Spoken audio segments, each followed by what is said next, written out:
Hey guys, Shirem here, and today I'm going to be showing you best and worst cars in each class revised. Big thank you to Afiq and Fury L. Hamilton for their help with these lists. They both make great videos and I will link their channels in the description. Since the first version, some cars have been nerfed, some cars have been buffed, and some cars people have just learned how to drive better. So let's get right into our first list, Class D. I will put a green B next to all cars that have been buffed since the last video, and a red N next to all cars that have been nerfed since then. The Nissan 370Z Nismo is still at the bottom of the list with mediocre everything. The Lancer has bad everything except for nitro efficiency, and the Z4 just manages to get ahead of it with better acceleration. The XL has horrendous acceleration but quite high top speed for low Class D, allowing it to beat those other three cars on a lot of tracks. All stats of the DS E10s were buffed, allowing it to compete pretty well with the Camaro LT, although the Camaro does manage to beat it on most tracks. The Elise also received a huge buff, allowing it to now beat the Camaro on all tracks and the Cayman on some tracks. However, the Cayman will still beat it on most. We still have the Dodge Challenger Hemi and Shelby GT350R as the kings of D class. However, the Shelby can beat the Hemi on pretty much all tracks except perhaps Frozen Route. I'm glad to see one of my all-time favorite cars on top of Class D. Moving on to Class C, we have quite a few cars moving around. The Dodge Challenger SRT8 was nerfed greatly, putting it at by far the bottom of the class. The ZL1 was buffed a lot,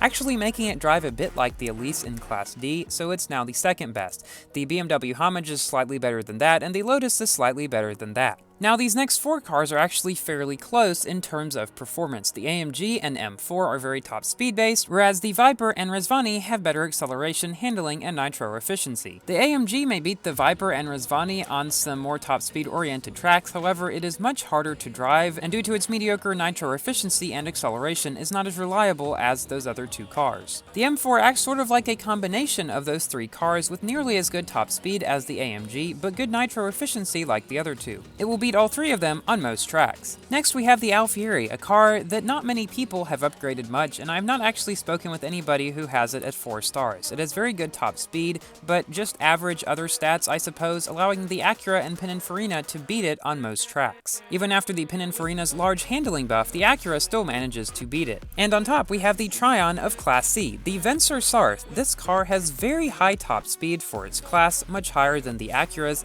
but very poor nitro efficiency. At max, if driven properly, it can likely beat the Acura on most tracks. Now for Class B, which has more cars than any other class in the game, at 13. More cars have probably moved around in this class than any other. At the bottom, we have the 911, followed by the DB11 and Jaguar F-Type. In my previous list, I had the F-Type at the bottom, but actually at max, it accelerates pretty well and has better top speed than those other two cars, so I decided to put it above. Now the Exotic Rides W70 has slightly worse top speed, but better other stats. Now, the 4GT and Cadillac CN Concept got huge nerfs in pretty much every aspect, putting them in the lower half of Class B. While they have very high top speed, everything else about them is horrendous, and even the W70 can nearly beat them on some tracks. And the Asterion and 488 GTB can now beat both of them on most tracks. The SCG was also nerfed, although not as bad as the CN and 4GT, allowing it to still be better than the Asterion and 488, but the Corvette and Ferrari F12 TDF have passed it. Now, the Corvette GS got a huge handling buff, and this car is extremely easy to drive. However, I believe the F12 TDF is still a better car overall due to its much higher top speed. And now we have two newcomers, the Cinar 1 and the Apollo N. The Apollo N has better all stats except for nitro, so I believe it will probably be able to beat the Cinar 1 on the majority of tracks. However, the Cinar 1 will still likely beat it on a lot. Extensive testing has not been done with either car, however, it's pretty certain they are in the top 2 spots. Now for the class that there will likely be the most debate about, Class A, because so many of the cars are fairly close in performance. The Nissan GT-R Nismo was buffed, and the Aston Martin Vulcan was nerfed slightly, making them very competitive to each other. However, I believe the Vulcan still has a slight edge. The J50 is better than both of them by a bit, however, not many people maxed this car. Next comes the GTS, and then we get into several cars which have fairly close speed. The LaFerrari has good nitro efficiency, but is a bit sluggish. The P1 has good acceleration, but not so great nitro efficiency. The Aventador is slightly better than both of them in most aspects. The Pagani Huayra BC comes next with its extremely good nitro efficiency, the Porsche 918 after that with its very good acceleration and quite good nitro efficiency, and the VLF Force 1 can beat both of them most of the time after its significant buff in one of the most recent updates. Now for the top two cars, the McLaren 570S and the Genti Acculone. The Acculone has good good top speed, acceleration, and handling. However, the 570S actually has a plus 6 km/h fake speed, and thus is slightly faster than the Aculone and has better nitro efficiency as well. So it probably will beat the Aculone on most tracks. We'll have to see how the Aculone does in some tests. Now on to Class S, and by the way, I'm putting an asterisk by the cars that no one has yet, and we're just putting them in based on their stats. The Centenario was buffed in all aspects, however, it is still at the bottom of the class. Next comes the FXXK, and just slightly beating that out is the Egoista. The Volcano and Lycan were both nerfed, however, they're still in the next two positions. The Terzo will probably be like a Volcano with very good acceleration, so I placed it above the Lycan. The Zenvo TS1 will be like a Fenner Supersport with worse nitro efficiency, so I've placed it below that car. Now I've put the Trion Nemesis in between those two because the Trion Nemesis actually comes very close to the Fenner in terms of performance, beating it on some tracks. It has the second highest speed of any car in the game, just behind the Koenigsegg Regera. However, its nitro efficiency is one of the worst in the game, so that hampers it a bit. The Fenner Supersport is probably the most well-rounded car that you are going to find in upper Class S, with very good stats overall. The Koenigsegg Regera comes in a close second to the Bugatti Chiron, having slightly better top speed and handling, but worse nitro efficiency and acceleration. It will likely beat the Bugatti Chiron on some high top speed oriented tracks, but the Chiron will come out ahead on most.